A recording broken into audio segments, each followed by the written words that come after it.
안녕하세요. 아리따의 포근한 공간입니다. 어느덧 2020년 새해가 떠오른 지도 벌써 4주차. 설날이 다가왔네요. 잘 보내고들 계시죠? 모두 새해 복 많이 받으세요. 2020년에는 더 좋은 일들만이 가득하기를 바랍니다. 그런데 뭐니 해도 건강이 최고란 건 다들 아시죠? 아프면 대부분 멈추게 되잖아요. 의욕만 있다고 해서 하고자 하는 걸 다 할 수도 없고, 그러니 이왕이면 건강할 때 면역력도 좀 더 신경 쓰고 건강을 잘 지켜요. 건강이 우선입니다. 첫째도 건강, 둘째도 건강, 셋째도 건강이에요. 일단 2020년에는 모두가 더 튼튼하고 더 건강한 한 해가 되기를 바랍니다. 그럼 오늘 함께 할 책을 소개할게요. 이 책은 워낙에 유명해서 많이들 보셨을 거라 생각합니다. 호스피스 운동의 선구자이며 20세기를 대표하는 정신의학자인 엘리자베스 키블러 로스와 그녀의 제자 데이비드 캐슬러가 죽음 직전의 사람들 수백 명을 인터뷰해 그들이 말하는 인생에서 꼭 배워야 할 것들을 받아 적어 살아있는 우리에게 강의 형식으로 전하고 있는 인생 수업이라는 책입니다. 이 책은 우리가 이 지상에 있는 시간이 많지 않다는 것을 일깨워주고 있어요. 우리가 한 말과 행동이 어쩌면 우리가 사랑하는 이에게 하는 마지막 말과 행동이 될지도 모릅니다. 어느 누구도 단 한 사람도 죽음을 피할 수는 없습니다. 따라서 너무 늦을 때까지 기다려서는 안 됩니다. 이것이 죽어가는 사람들로부터 배울 수 있는 가장 큰 교훈들 중 하나라고 전합니다. 그리고 그들은 지금 이 순간을 살라고 삶이 우리에게 사랑하고 일하고 놀이를 하고 별들을 바라볼 기회를 주었으니까 라고 말합니다. 엘리자베스 키블러 로스는 이 책 인생 수업을 마무리하면서 말했습니다. 작별을 고하는 순간까지 우리는 이곳에 살고 있다. 이 기간 동안엔 행복하라는 것 외에는 다른 숙제가 없다. 행복해지기 위해 마지막으로 무엇인가를 시도한 적이 언제였는가? 마지막으로 멀리 떠나본 적이 언제였는가? 누군가를 진정으로 껴안아 본 적이 언제였는가? 살고, 사랑하고, 웃으라. 그리고 배우라. 이것이 우리가 이곳에 존재하는 이유다. 삶은 하나의 모험이거나 그렇지 않으면 아무것도 아니다. 지금 이 순간 가슴 뛰는 삶을 살지 않으면 안 된다.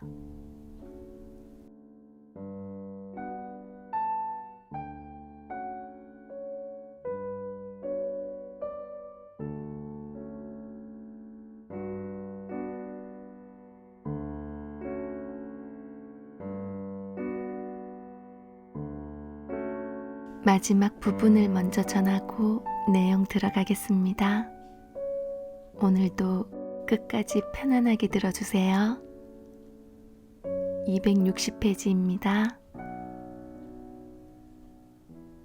사람들은 삶의 마지막 무렵에 엄청난 변화를 겪게 됩니다. 우리는 삶의 끝에서 배울 수 있는 것들을 글로 남기기 위해 이 책을 썼고, 아직 삶에 도전하고 그 결과를 즐길 시간이 많이 남아있는 사람들에게 이 책을 선사합니다. 죽음을 앞둔 사람들이 가르쳐주는 가장 놀라운 배움 중 하나는 삶은 불치병을 진단받는 순간에 끝나지 않는다는 것입니다. 바로 그때 진정한 삶이 시작됩니다.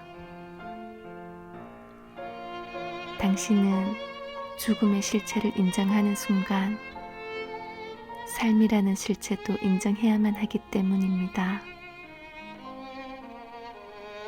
당신은 자신이 아직 살아있고 지금 자신의 삶을 살아야 하고, 자신에게 있는 것은 지금의 이 삶뿐임을 깨닫습니다.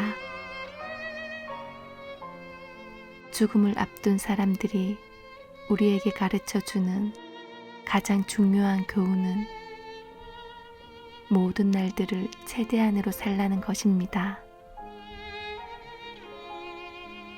마지막으로 바다를 본 것이 언제였습니까? 아침에 냄새를 맡아본 것은 언제였습니까? 아기의 머리를 만져본 것은? 정말로 음식을 맛보고 즐긴 것은? 맨발로 풀밭을 걸어본 것은? 파란 하늘을 본 것은 또 언제였습니까?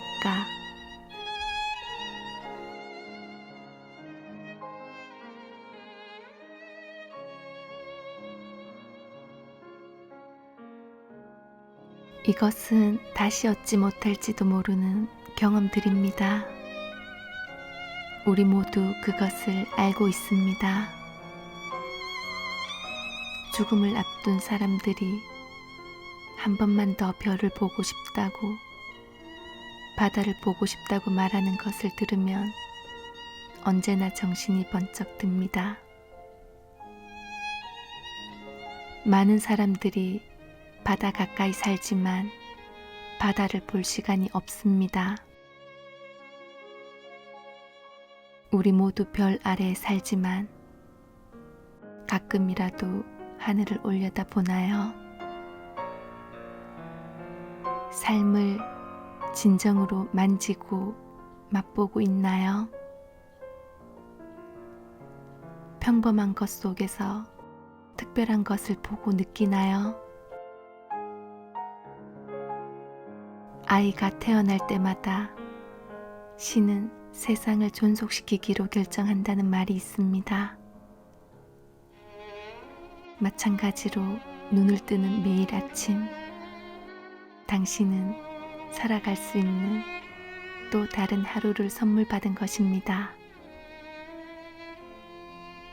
당신은 언제 마지막으로 그 하루를 열정적으로 살았나요?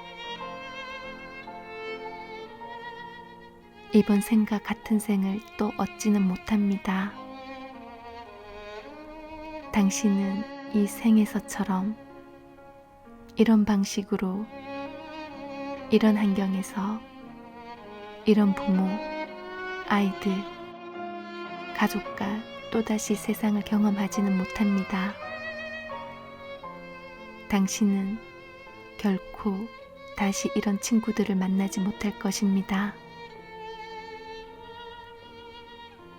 다시는 이번 생처럼 경이로움을 지닌 대지를 경험하지 못할 것입니다. 삶의 마지막 순간에 바다와 하늘과 별, 또는 사랑하는 사람들을 마지막으로 한 번만 더 볼 수 있게 해달라고 기도하지 마십시오. 지금 그들을 보러 가십시오.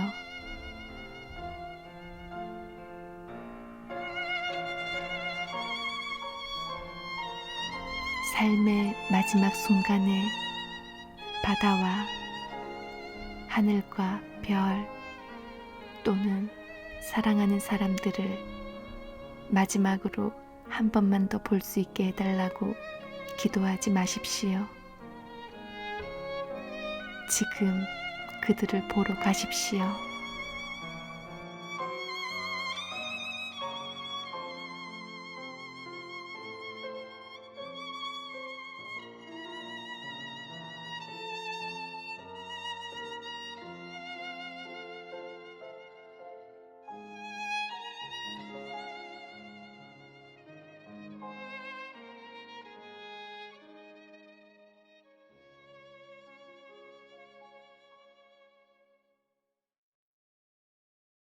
35페이지입니다. 한 남자가 건강이 몹시 안 좋은 70대 후반에 자기 할머니에 대해 이야기했습니다. 그분을 보내드리는 것이 정말 힘들었어요. 난 간신히 용기를 내어 말했죠. 할머니, 전 할머니를 보내드릴 수 없어요. 이기적으로 들리리라는 건 알았지만 그게 내 진심이었습니다. 그러자 그의 할머니는 이렇게 대답했습니다. 얘야, 난 만족한단다. 내 삶은 멋지고 완벽했어. 더 이상 내 모습이 생기로 가득 차 보이지 않는다는 건 알지만 난 이미 이 여행에서 많은 것을 누렸어. 삶이란 마치 파이와 같지. 부모님께 한 조각, 사랑하는 사람에게 한 조각, 아이들에게 한 조각, 일에 한 조각, 그렇게 한 조각씩 떼어주다 보면 삶이 끝날 때쯤엔 자신을 위한 파이를 한 조각도 남겨두지 못한 사람도 있단다. 그리고 처음에 자신이 어떤 파이였는지조차 모르지. 난 내가 어떤 파이였는지 알고 있단다. 그것은 우리 각자가 알아내야 할 몫이지.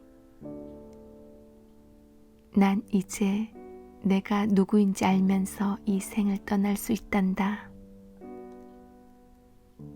그 남자는 내게 말했습니다. 할머니가 난 이제 내가 누구인지 안다라고 말씀하셨을 때 난 그분을 보내드릴 수 있었어요. 그 말씀이 그렇게 만든 거죠. 난 할머니에게 내가 죽을 때쯤엔 나도 할머니처럼 나 자신이 누구인지 알게 되기를 바란다고 말했어요. 할머니는 마치 비밀이라도 말하려는 듯 앞으로 몸을 숙이면서 이렇게 말씀하셨어요. 내가 어떤 파이인지 알기 위해 죽을 때까지 기다릴 필요는 없단다.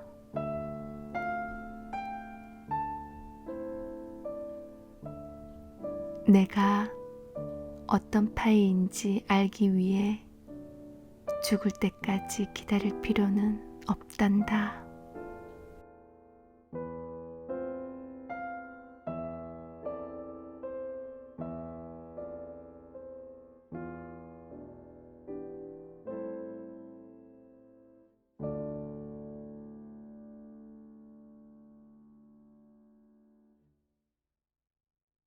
44페이지 내용 이어갈게요. 남자들을 믿지 않는 엄마 밑에서 자란 여성이 있었는데 유일하게 믿는 남자라고는 오빠뿐이었다고 해요. 오빠이면서 친구였고 보호자였던 겁니다. 그런데 여성분이 20대 후반이었을 때 오빠는 몹시 아팠다고 해요. 의사들도 원인을 알아내지 못했다고 합니다. 여성은 말했습니다. 병원에 함께 앉아 있으면서 오빠도 나도 오빠가 곧 죽으리라고 생각했어요. 나는 오빠가 없는 세상에선 살고 싶지 않다고 말했어요. 오빠는 내게 삶이 자신에게 얼마나 중요한 것이었는지 이야기했어요. 설령 그 순간이 삶의 끝이라 해도 어느 것과도 바꾸지 않을 것이라고요. 나만 빼고요. 오빠는 이렇게 말했어요. 난 내가 자신의 삶과 사랑을 놓치게 될까봐 걱정이야. 사랑만큼은 절대 놓치지 마. 삶이라는 여행을 하는 동안 사람은 누구나 사랑을 해야만 해. 누구를 언제 얼마나 오랫동안 사랑하는가는 그다지 중요하지 않아. 내가 사랑한다는 사실이 중요할 뿐이지. 그걸 놓치지 마. 삶이라는 이 여행을 사랑 없이는 하지 마. 오빠의 마지막 충고 덕분에 나는 진정한 삶을 찾게 되었어요. 계속 남자들을 믿지 않을 수도 있었고, 진정한 여자도 진정한 사람도 되지 못할 수도 있었어요. 하지만 나는 스스로의 불신과 두려움에 맞서 싸웠어요. 나는 오빠가 바라던 대로 살려고 노력했어요. 오빠의 말이 맞았어요. 이 시간과 이 삶을 갖고서도 사랑하지 않는다면 생을 충분히 산 것이 아니지요. 누구를 언제 얼마나 오랫동안 사랑하는가는 그다지 중요하지 않습니다. 당신이 사랑한다는 사실이 중요할 뿐입니다. 그걸 놓치지 마세요. 삶이라는 이 여행을 사랑 없이는 하지 마세요. 누군가 옆에 있다는 것은 사랑에서, 삶에서, 그리고 죽음의 순간에서도 가장 중요한 일입니다. 삶의 여행을 사랑과 함께 하세요.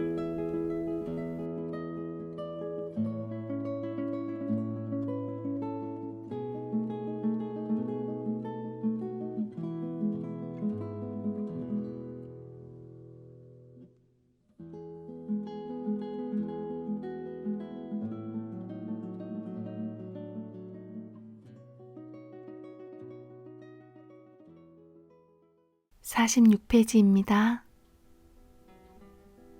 몇 해 전 나는 자신의 삶이 얼마 남지 않았음을 알면서도 더 열정적으로 살고 사랑한 한 소년을 알게 되었습니다. 그는 9살 인생 중 6해 동안을 암과 싸웠습니다.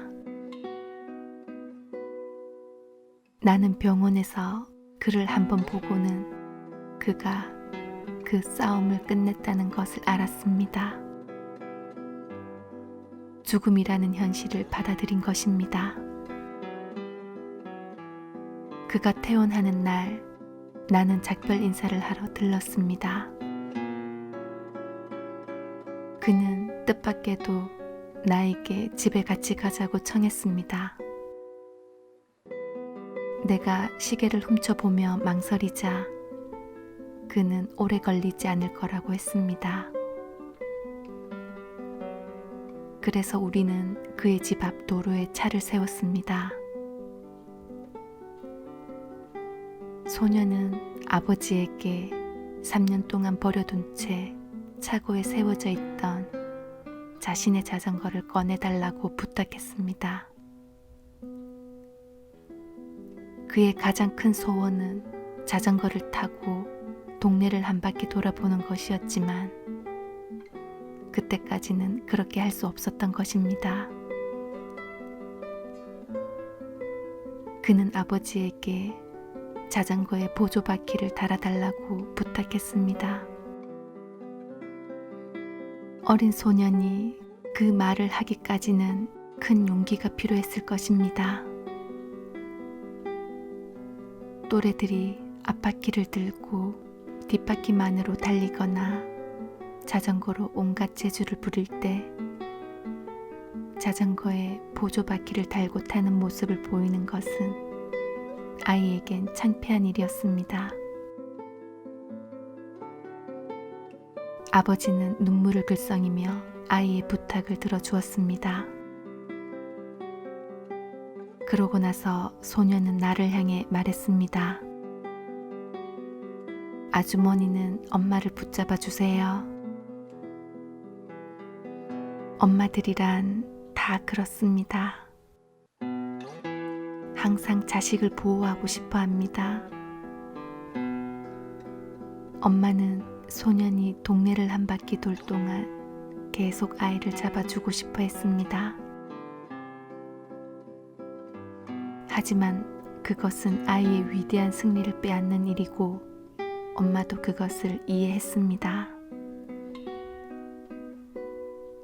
그녀가 아들을 위해 할 수 있는 마지막 일은 아이가 마지막 소원을 이루는 동안 사랑이라는 이름으로 아이를 보호하고 싶은 충동을 참는 것이었습니다.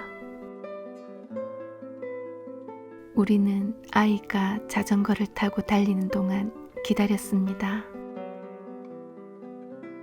시간이 마치 영원처럼 느껴졌습니다. 모퉁이에서 아이가 간신히 균형을 잡으며 나타났습니다. 끔찍할 정도로 파리하고 창백해서 아무도 그가 자전거를 탈 수 있으리라고 생각하지 못했습니다. 하지만 아이는 밝게 미소 지으며 우리에게 달려왔습니다. 잠시 후 아이의 아버지가 보조바퀴를 떼어냈고 우리는 자전거와 아이를 위층으로 옮겼습니다. 아이는 말했습니다. 동생이 학교에서 돌아오면 제 방으로 오라고 해주시겠어요? 2주 뒤 소년의 1학년짜리 동생은 우리에게 형으로부터 생일 선물로 자전거를 받았다고 말했습니다. 소년은 동생의 생일에 자신이 곁에 있지 못하리라는 걸 알고 있었나 봅니다. 삶의 시간도 기록도 얼마 남지 않은 상태에서 이 용감한 소년은 자전거를 타고 동네를 한 바퀴 돌고 동생에게 자전거를 물려줌으로써 자신의 마지막 꿈을 이룬 것입니다. 우리 모두는 삶, 사랑, 모험에 대한 꿈을 가지고 있습니다. 하지만 슬프게도 우리는 그것들을 시도해서는 안 되는 이유들로만 무장하고 있습니다. 그런 이유들은 언뜻 우리를 보호해주는 듯하지만 사실은 우리를 가두고 삶의 거리를 두게 합니다. 삶은 우리가 생각하는 것보다 훨씬 짧습니다. 만일 타야 할 자전거와 사랑해야 할 사람들이 있다면 바로 지금이 그것을 할 때입니다.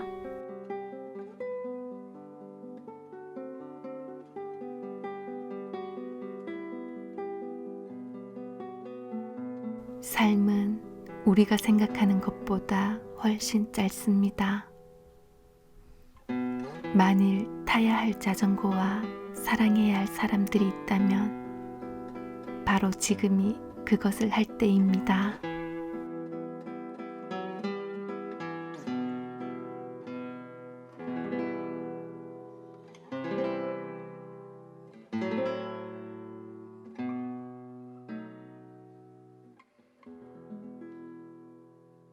(181페이지입니다)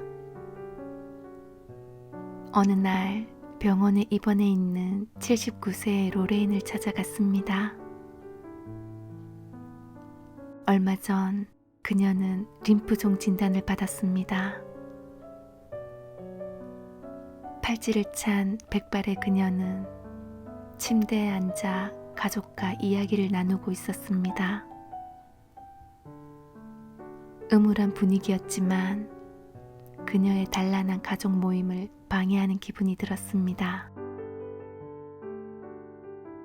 나는 간단히 내 소개를 한 뒤 그녀에게 한가할 때 다시 와도 되겠느냐고 물었습니다. 그녀는 미소를 지으며 대답했습니다. 물론이에요. 난 방문객들이 오는 것이 좋아요. 그 자리를 떠나면서 나는 내가 찾아온 이유를 그녀가 아는지 궁금했습니다.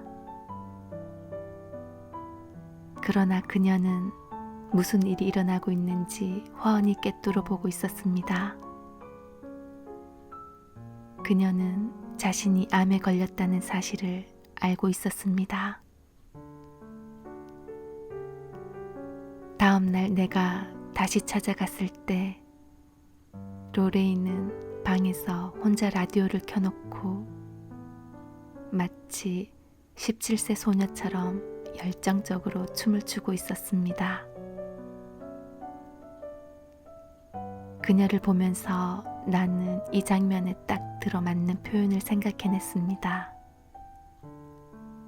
내일은 없다. 로레인은 엉덩이를 흔들면서 나를 쳐다보았습니다. 나는 미소를 지으며 물었습니다. 뭐 하고 계시는 거예요, 지금? 와토시족에 춤을 추고 있어요. 왜 그 춤을 추고 계시는 거죠? 지금 출 수 있으니까요. 그녀의 말이 옳았습니다. 우리는 놀 수 있기 때문에 놀고 싶어 합니다. 그러면서도 그런 충동을 억제합니다.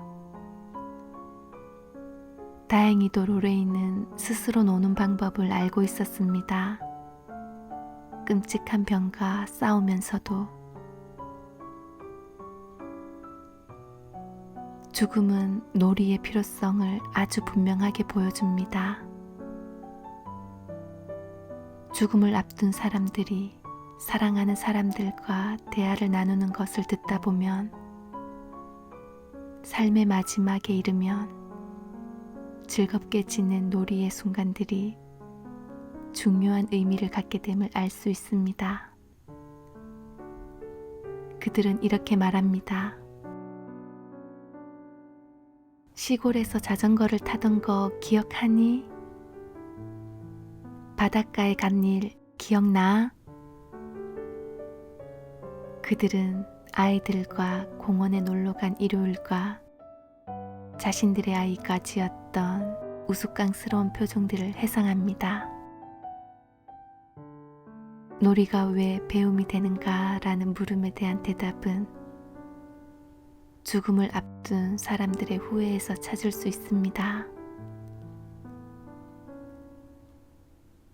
지난 삶을 되돌아보면서 그들이 가장 많이 하는 후회는 인생을 그렇게 심각하게 살지 않았어야 하는 건데 하는 것입니다.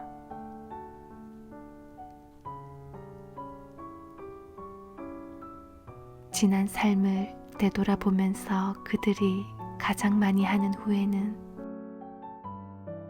인생을 그렇게 심각하게 살지 않았어야 하는 건데 하는 것입니다.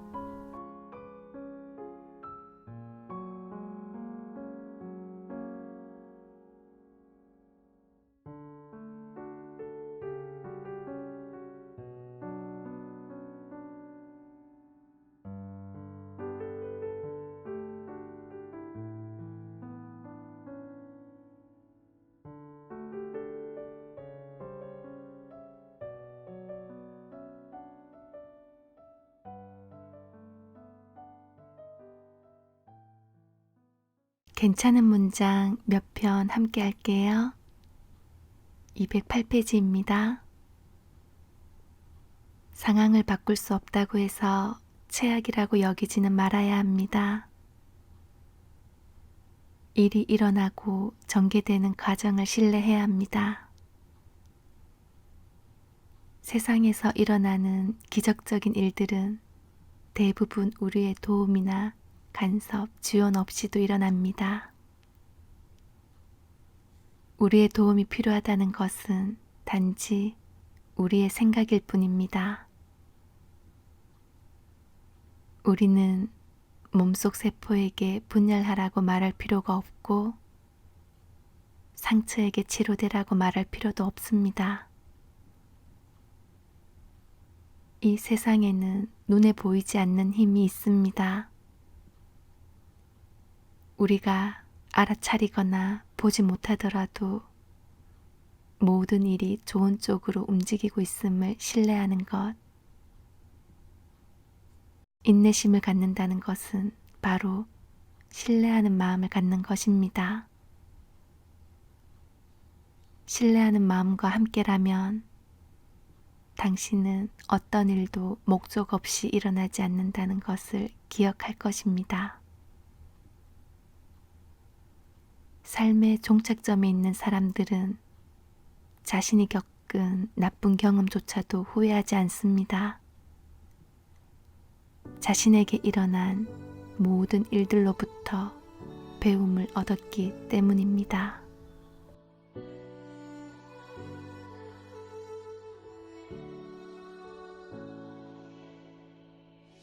(223페이지입니다)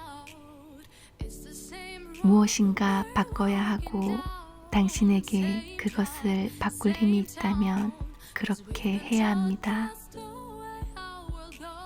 하지만 바꿀 수 없는 상황을 인정하는 방법도 배워야 합니다.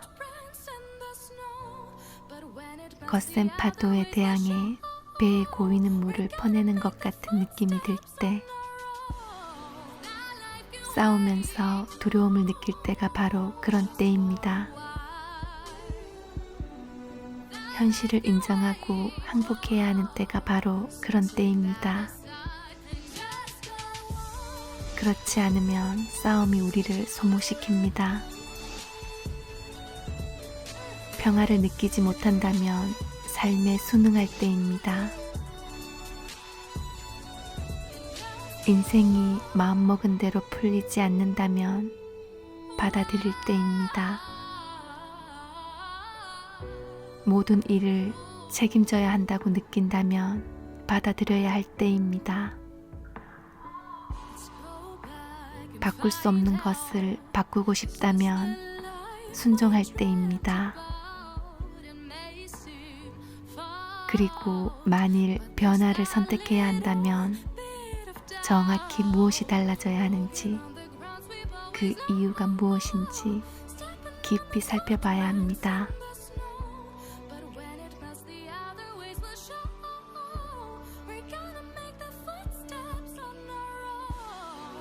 226페이지입니다. 인생은 너무나 짧고 우리는 우리의 마지막 날이 언제인지 알지 못해요. 나쁜 것 속에서 좋은 것을 발견하는 것이 내가 보상으로 얻은 가장 큰 배움입니다.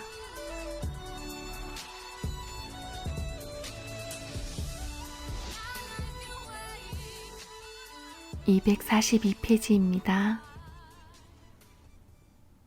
행복은 무슨 일이 일어나는가가 아니라 일어난 일을 어떻게 다루는가에 달려 있습니다. 행복은 일어난 일을 우리가 어떻게 해석하고 인식하고 그 전체를 어떤 마음 상태로 받아들이는가에 따라 결정됩니다. 그리고 일어난 일을 어떻게 인식하는가는 어느 쪽으로 마음을 기울이는가에 달려 있습니다. 당신은 사람들과의 관계에서 최악만을 보고 있습니까? 아니면 최선을 보기 위해 노력하는 편입니까? 어떤 것에 관심을 돌리고 마음을 쏟으면 그것은 점점 자라나기 마련입니다.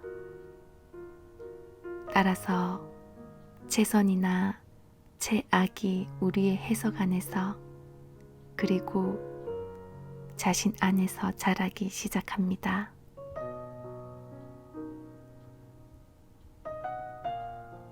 행복은 무슨 일이 일어나는가가 아니라 일어난 일을 어떻게 다루는가에 달려 있습니다.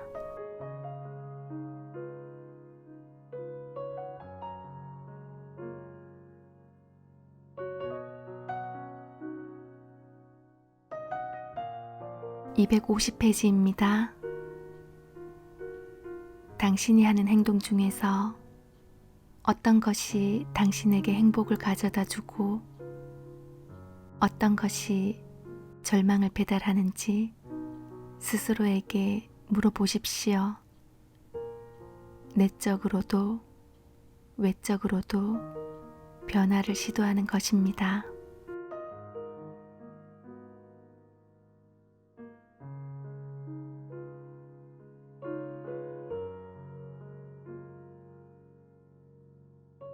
(252페이지입니다)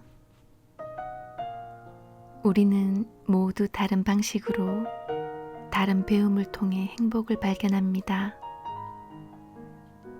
삶의 해답들은 되게 단순합니다. 80대 중반의 패트리샤라는 친절한 여성이 그것을 가장 잘 말해줍니다. 그녀는 삶에 만족하는 듯 보였고 그녀의 삶은 행복 그 자체였습니다. 어느 날 누군가 그녀에게 물었습니다. 당신은 겉으로 보이는 것만큼 행복합니까? 그녀는 웃으며 대답했습니다. 난 멋진 삶을 살았어요. 그것이 나를 행복하게 해요. 여러 해 전 난 삶에서 나 자신을 오래도록 즐겁게 할 수 있는 일들을 선택하는 법을 배웠어요. 간단한 것 같지만 그것이 인생이에요. 너무 많은 상황들이 얼굴을 내밀죠. 전에 한번 경험한 적이 있는 일이라면 좋든 나쁘든 그것에 대해 어떻게 느꼈는지 기억할 수 있을 거예요. 나는 좋은 쪽을 선택하는 법을 배웠어요. 전에 경험하지 못한 일이라면 그것을 선택한 뒤에 어떻게 느낄지 상상하는 거예요. 내가 오랫동안 불행한 이유는 내 기분을 좋지 않게 만들 일들을 선택했기 때문이었어요. 마침내 난 삶에 대해 좋은 느낌을 갖게 만드는 것을 선택하는 법을 배웠어요. 자기 자신에 대해 좋은 느낌을 갖게 하는 것, 다른 사람에게 좋은 느낌을 갖게 하는 것,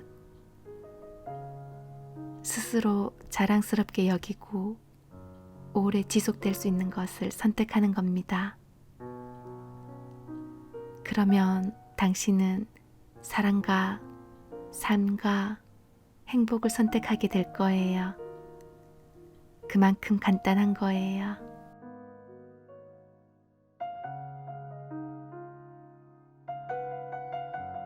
나는 좋은 쪽을 선택하는 법을 배웠어요.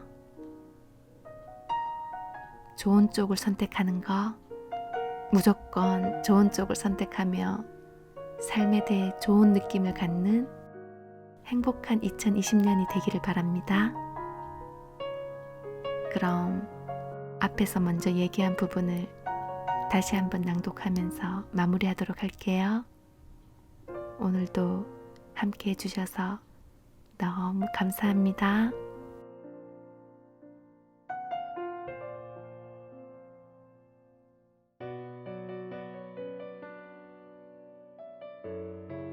죽음을 앞둔 사람들이 우리에게 가르쳐 주는 가장 중요한 교훈은 모든 날들을 최대한으로 살라는 것입니다. 마지막으로 바다를 본 것이 언제였습니까? 아침에 냄새를 맡아본 것은 언제였습니까? 아기의 머리를 만져본 것은 정말로 음식을 맛보고 즐긴 것은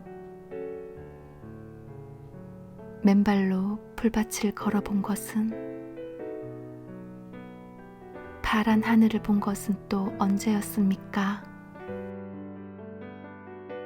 이것은 다시 얻지 못할지도 모르는 경험들입니다. 우리 모두 그것을 알고 있습니다. 죽음을 앞둔 사람들이 한 번만 더 별을 보고 싶다고, 바다를 보고 싶다고 말하는 것을 들으면 언제나 정신이 번쩍 듭니다. 많은 사람들이 바다 가까이 살지만 바다를 볼 시간이 없습니다. 우리 모두 별 아래에 살지만 가끔이라도 하늘을 올려다 보나요? 삶을 진정으로 만지고 맛보고 있나요? 평범한 것 속에서 특별한 것을 보고 느끼나요? 아이가 태어날 때마다 신은 세상을 존속시키기로 결정한다는 말이 있습니다. 마찬가지로 눈을 뜨는 매일 아침, 당신은 살아갈 수 있는 또 다른 하루를 선물 받은 것입니다. 당신은 언제 마지막으로 그 하루를 열정적으로 살았나요? 이번 생과 같은 생을 또 얻지는 못합니다. 당신은 이 생에서처럼 이런 방식으로, 이런 환경에서, 이런 부모, 아이들, 가족과 또다시 세상을 경험하지는 못합니다. 당신은 결코 다시 이런 친구들을 만나지 못할 것입니다. 다시는 이번 생처럼 경이로움을 지닌 대지를 경험하지 못할 것입니다. 삶의 마지막 순간에 바다와 하늘과 별 또는 사랑하는 사람들을 마지막으로 한 번만 더 볼 수 있게 해달라고 기도하지 마십시오. 지금 그들을 보러 가십시오.